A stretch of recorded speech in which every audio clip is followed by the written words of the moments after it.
My name is Madi Okollo. I work with Oxfam as the Refugee Engagement and Participation Coordinator, where I coordinate Oxfam in Uganda's programs to strengthen refugee voices and their engagement and participation in responses, including peace building, capacity enhancement of the partners, financial support to refugee-led organizations and initiatives, as well as advocacy for refugees.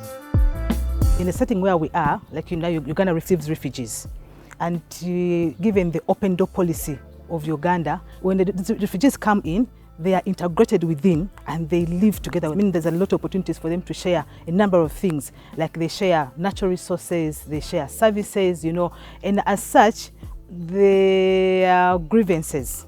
So as that, it can easily spark off a conflict. So we did a conflict analysis where we now were able to identify some of the triggers to conflicts, and also through that analysis we're able to find out some solutions that can help us to mitigate some of the conflicts that can occur, and that's how we were able to identify some strategies. And one of the strategies was to work with the local partners, because they are part of these conflicts. They have moved, and they live within these conflicts, so they're in a better place to respond to anything that can occur within the settlement and the surrounding host community. So as Oxfam, we would capacitate them, empower them, give them finances, and then they would lead the response at community level. In Yumbe, we have community empowerment for creative innovation, that is CECI, that operates in Zone 3 in Bidibidi refugee settlements, and they are leading on our peace building work, where they work with the women-led fora. We train them on gender transformative leadership, we train them on peace building initiatives, where we can strengthen the participation of women in taking up leadership positions so that they're able to participate in decision-making platforms.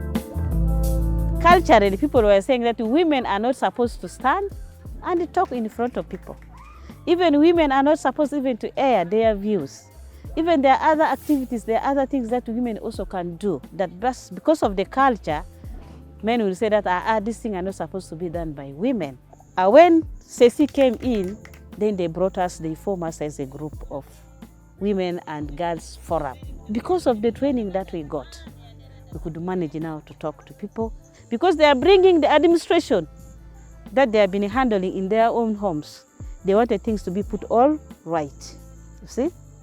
That's why you find when a woman is a leader, things can go well. To boost these women, as Oxfam partners, what we did is that we also engaged the men, through forming and establishing a group called the Male Champions. So as such, we have the male champions who are playing a very key role in the communities in terms of building good relations between the man and the woman within the household. And as such, we have seen a number of women also taking up leadership positions, because the men are there to back them up. We also have ICANN South Sudan that we work with. They're also based in Bidibidi refugee settlement. ICANN South Sudan also works with community structures where they identify issues affecting both communities. They come, they discuss it together, come up with solutions that can support them to live harmoniously within the refugee settlement. We have also landlords. These people are making sure the refugees and hosts are sharing resources. They are sharing grass. They are harvesting mangoes together to reduce most of the conflicts that were affecting most of these beneficiaries that are staying in Zone 2 and Zone 1.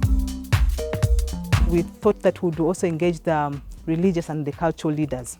In our previous intervention, we realized that this is a very important structure that had been left out, yet they play a very big role in terms of preaching for peace. They have a number of platforms, they are trusted by the communities, So we thought of ways of how we can bring these two structures together so that they can sit also on a round table, plan, like have quarterly meetings, they plan, and also together jointly do initiatives, where they can be able to mitigate conflicts within the communities. Through the project, for us with Oxfam, we looked into barriers of conflict. How do we approach this? Through the support, we're able to train these people in alternative conflict mechanisms, where there are conflicts between the host communities and the refugees in resource sharing.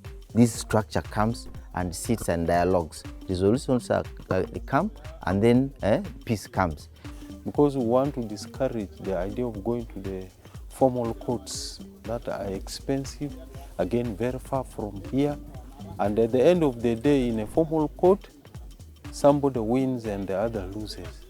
But for our, alternative dispute resolution, people still remain. It is a win-win situation where somebody with whom you had a problem, you still sit in the same place and it is solved amicably like that.